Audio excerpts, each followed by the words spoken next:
She then made a decision that surprised even herself. "I have accepted to marry you." As she made the comment, "I have accepted to marry you," the worst was set to happen.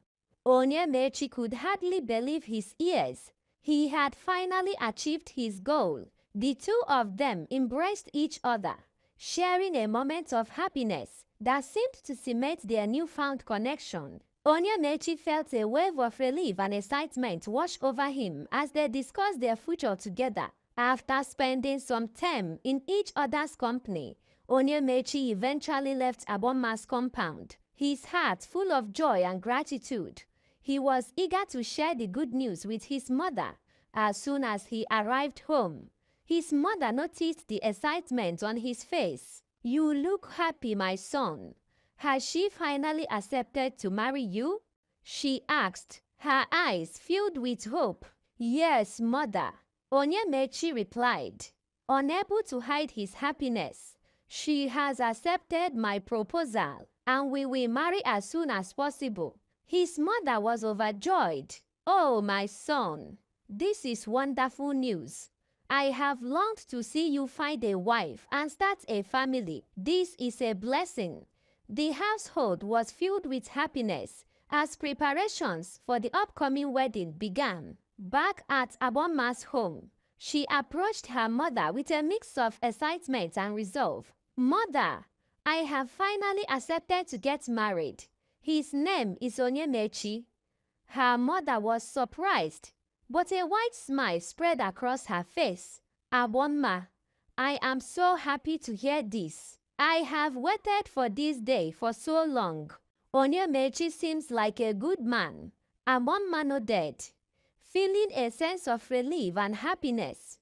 She then went to meet her friends in the village to share the news. "I am getting married," she announced, her eyes shining with excitement. Her friends were thrilled. "Finally, we are so happy for you, Agbọmma. We knew this day would come," they said, embracing her with joy. To celebrate, they decided to visit the village river, a place they often went to swim and relax. On hot afternoon, they set out together, laughing and chatting about Agbọmma's upcoming wedding. Upon their arrival at the river, they noticed a woman with long hair bathing in the middle of the river. They couldn't see her face.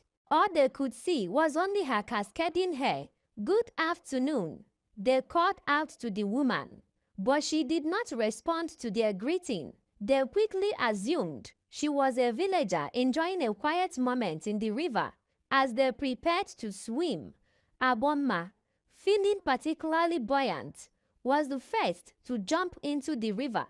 As soon as she hit the water, the mysterious woman disappeared. Her friends waited for her to resurface, but she did not. Seconds turned into minutes, and a growing sense of unease settled over them. The water, usually flowing and vibrant, became eerily still. "Agbọmma," one of her friends called out, her voice tinged with worry. There was no answer. The stillness of the water was unnatural, and an ominous silence hung in the air. Panic began to set in as they realized something was terribly wrong. "Agbọmma!" they screamed, hoping she would reappear. They searched the water, diving in and out, but Agbọmma was nowhere to be found. Hours passed, and with each passing minute, their hope dwindled. Realizing they could do no more, they rushed back to the village to inform Agbọmma's mother of the horrifying incident. Breathless and frantic, they burst into Agbọmma's home. "Mama Agbọmma," one of them cried out, "something terrible has happened." Her mother, seeing the fear and urgency in their eyes, felt her heart drop. "What is it? Where is Agbọmma?" she asked. "We went to the river to swim, and Agbọmma jumped in first. There was a woman with long hair in the middle of the river, but she disappeared as soon as Agbọmma went inside the river. Agbọmma never came out. We searched and waited, but she's gone.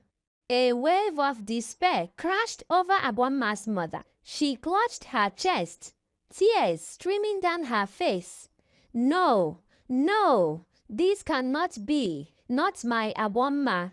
The village was quickly alerted, and a search party was organized to comb the river and its surroundings. Meanwhile, news reached Onyemaechi, who was devastated by the sudden disappearance of his fiancée. Despite his deep knowledge of spiritual matters, he felt frightened.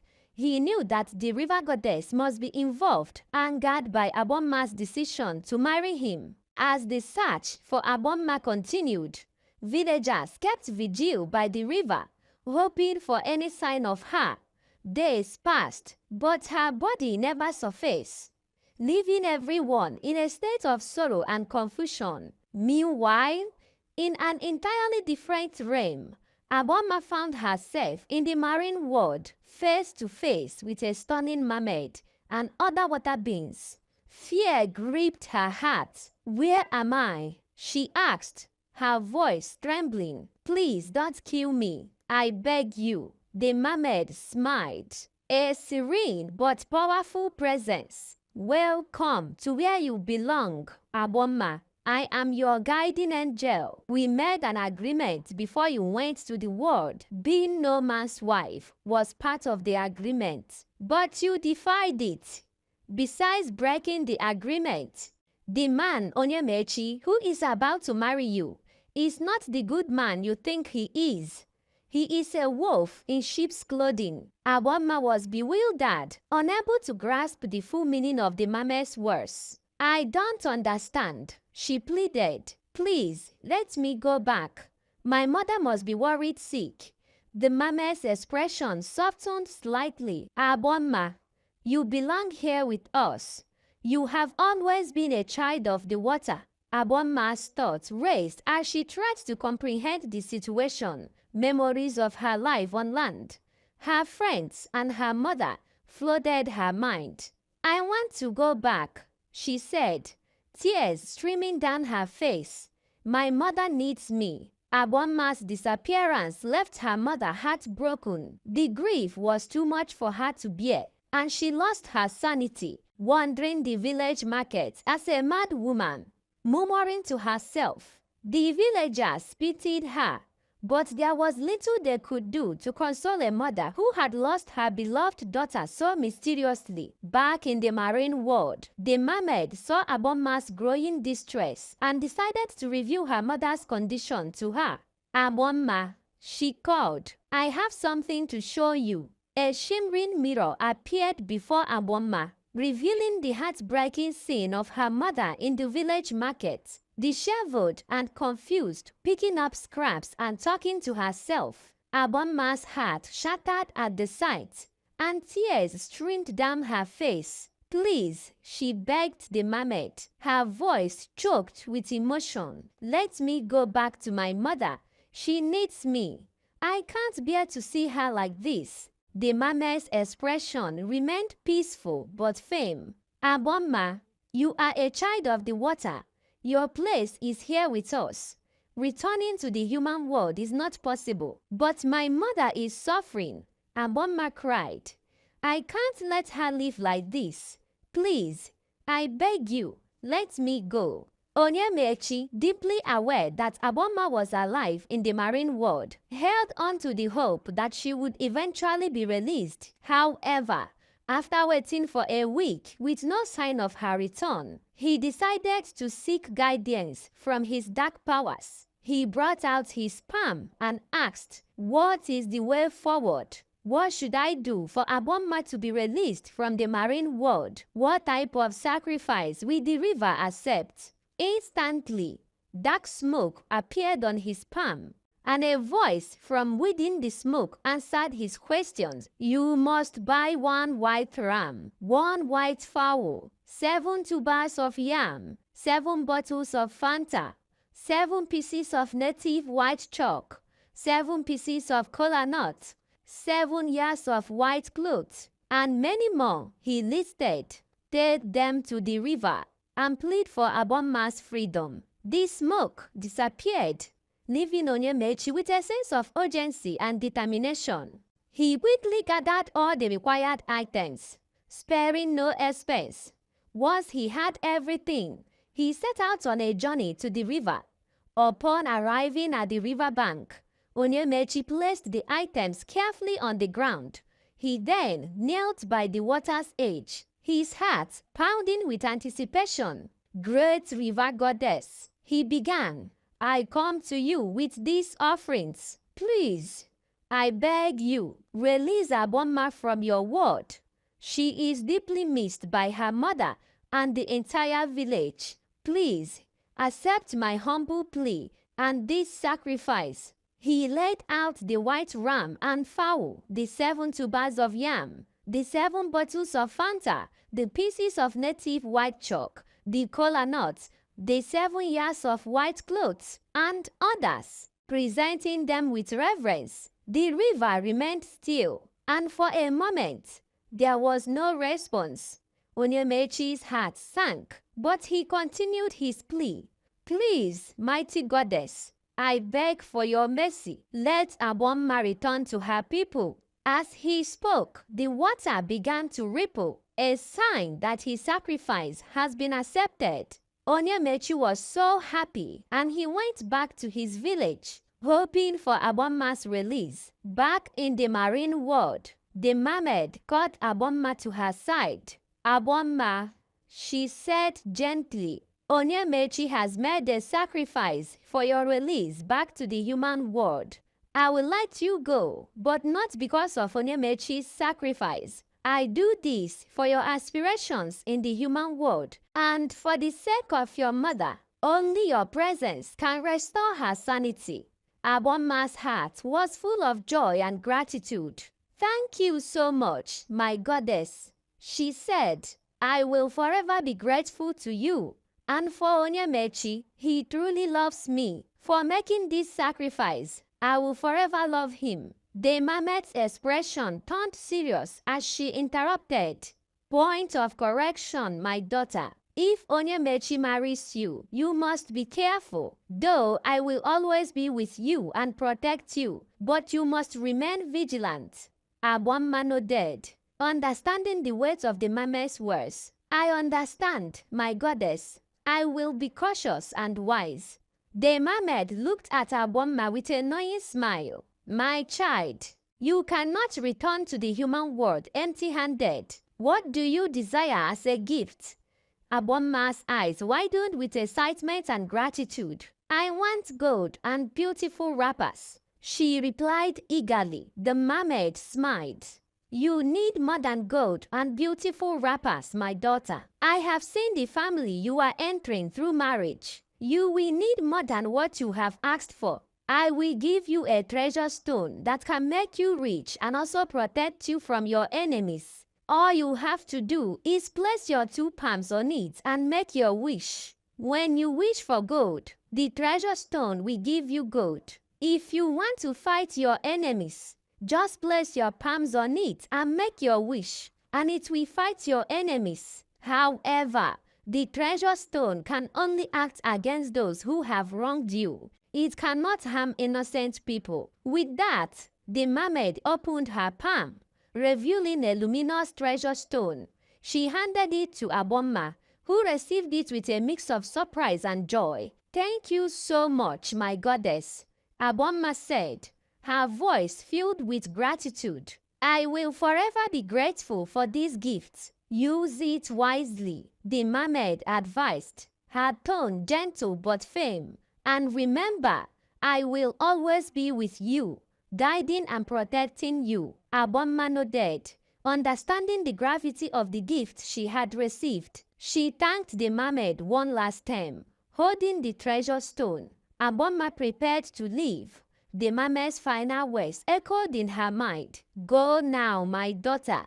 May you find happiness and prosperity in the human world. With a final blessing, the mermaid waved her hand, and Agbọmma felt a gentle pull.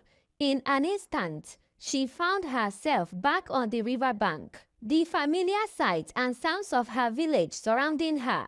She was back in the human world. Agbọmma wasted no time and hurried back to her home. The villagers, shocked and overjoyed to see her, quickly spread the news. When she reached her house, she kept the treasure stone and rushed to the market to see her mother. She found her mother in the market, still in a state of madness.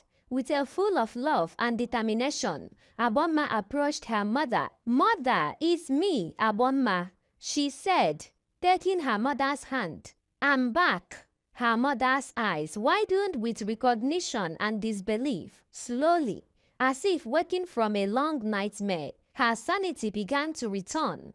Tears streamed down her face as she embraced her daughter. "Agbọmma, my child, you are back." The villagers watched in surprise and relief as the bond between mother and daughter restored mother's sanity. Agbọmma's presence had indeed brought her mother back. As the days passed, Onyemaechi, hearing of Agbọmma's return, was overjoyed and quickly made his way to her home. Agbọmma welcomed him with open arms, grateful for the sacrifice he had made. She shared the story of her time in the marine world and the special gift she had received. Onyemaechi married Agbọmma and brought her home. His mother was overjoyed to have a daughter-in-law as beautiful as Agbọmma.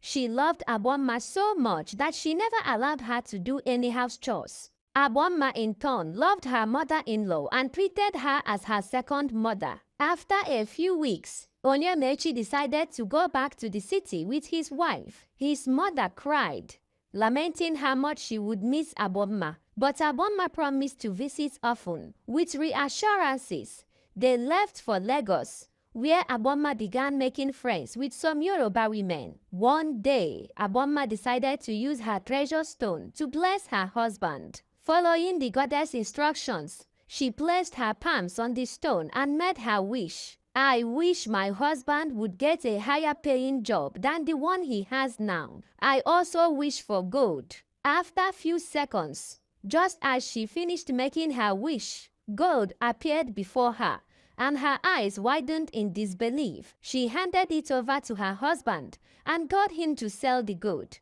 She loved her husband and trusted him so much. Onyemaechi was surprised how the treasure stone produced the real gold. Onyemaechi, who was a bank manager before marrying Agbọmma, experienced an incredible turn of events.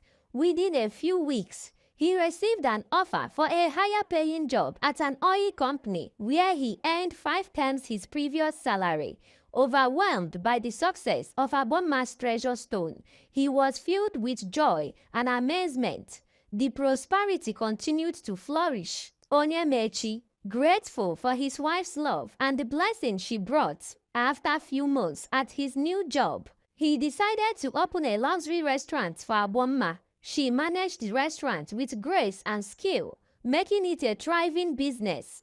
Her treasure stone continued to bring blessings and she used it wisely. Agbọmma was overjoyed when she discovered she was pregnant. She immediately called her mother-in-law to share the good news. Her mother-in-law was overjoyed, eagerly anticipating the arrival of her grandchild. The joy spread throughout the family and Agbọmma felt blessed and excited for the future. However, what should have been a time of celebration turned sinister. Instead of Onyemaechi sharing in the happiness that his wife was pregnant, he saw the pregnancy as an opportunity to further his dark ambitions. He planned to use Agbọmma's childbirth to renew his power in his secret coven of dark magic. His heart was filled with malevolent intent as he devised a plan to ensure Agbọmma would not survive the labor, making it seem like she had simply suffered from bad luck in the labor room. As Agbọmma's due date approached, Onyemaechi secretly prepared for the ritual. After 9 months, it was time for Agbọmma to give birth. As she labored in the delivery room, Onyemaechi monitored her through his palm, preparing to release his evil force to end her life. He planned to use her death to renew his spiritual powers and extend his own life on earth. When Agbọmma began to push, Onyemaechi unleashed his powerful dark force. The moment it struck Agbọmma, She felt an overwhelming fatigue and started losing her strength. But the river goddess intervened, restoring her energy. Agbọmma regained her strength and successfully pushed her baby out. Tragically, it was too late for her baby boy. He did not survive. Onyemaechi was shocked that Agbọmma had survived the force he had sent, but consoled himself with the thought that the baby's death would also work for his dark purposes. Pretending to be devastated by the loss, Onyemaechi consoled Agbọmma, while deep down he felt a sense of satisfaction.